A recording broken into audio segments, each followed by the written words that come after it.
আমি ইতিহাসের পাতা থেকে বলতেছি, বাংলাদেশের ইসলাম কিন্তু আজকের ইসলাম না। আল্লাহর রসুল হিজরত করেন না, তখন 4 সাহাবী বাংলাদেশে চলে আসছেন। একজনের নাম আবু ওয়াক্কাস, আরেকজনের নাম ওহাব ইবনে মালিক, আরেকজনের নাম কাসেম ইবনে হুযাইফা, আরেকজনের নাম উরওয়া ইবনে সাসা। 2 জন এখান থেকে চীনে গেছেন, 2 জনের কবর চিহ্নিত আছে। একজনের কবর চীনে, আবু ওয়াক্কাস রাদিয়াল্লাহু তাআলা আনহুর কবর গুয়াংজুতে এখনো আছে। আরেকজনের কবর মঙ্গোলিয়ার বর্ডারে, ওহাব ইবনে মালিক রাদিয়াল্লাহু তাআলা আনহুর কবর মঙ্গোলিয়ার বর্ডারে এখনো চিহ্নিত আছে। কিন্তু 2 জনের কবর এই মাটির নিচে আছে, কিন্তু কোনো চিহ্নিত নাই। একজন কাসেম ইবনে হুযাইফা, দ্বিতীয় উরওয়া ইবনে সাসা। এই 2 জনের কবর কিন্তু এই মাটির নিচে এখনো আছে। এই জন্য এই মাটির 1400 বছর আগের একটা ইতিহাস আছে, যেটা দুনিয়ার কোনো মাটির নাই। এই মাটির নিচে যতটুক কোরবানি লুকায়িত আছে, ওই যুগে আল্লাহর রসুলের হিজরতের আগে হিজরত করে বাংলাদেশের মাটিতে আসা এই হিজরতের কোরবানি এই মাটির নিচে লুকায়িত আছে।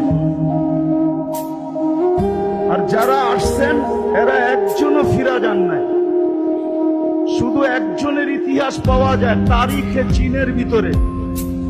আবু ওয়াক্কাস রাদিয়াল্লাহু তাআলা আনহু 18 মাস চলার পরে, আমি উলামাদের মজলিসে বলতেছি, তাহকিক করে দেখেন, তারিখে চীনে লেখা আছে আবু ওয়াক্কাস রাদিয়াল্লাহু তাআলা আনহু যখন 18 মাস পায়দল চলার পরে মদিনা ফিরত যান, আর বাবে মদিনা দিয়া যখন ঢোকেন, তো সাহাবায়ে কিরামকে জিজ্ঞাসা করছিলেন আল্লাহর রাসূল কিরকম আছেন।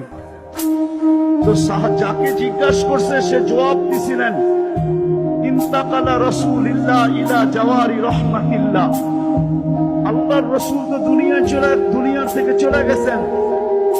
তো আবু ওয়াক্কাস রাদিয়াল্লাহু তাআলা আনহুর মন কিরকম ভাঙ্গা ছিল, ওটা উনি আর আল্লাহ বলতে পারে, দুনিয়ার কোনো ভাষা এটা ব্যক্ত করতে পারে না।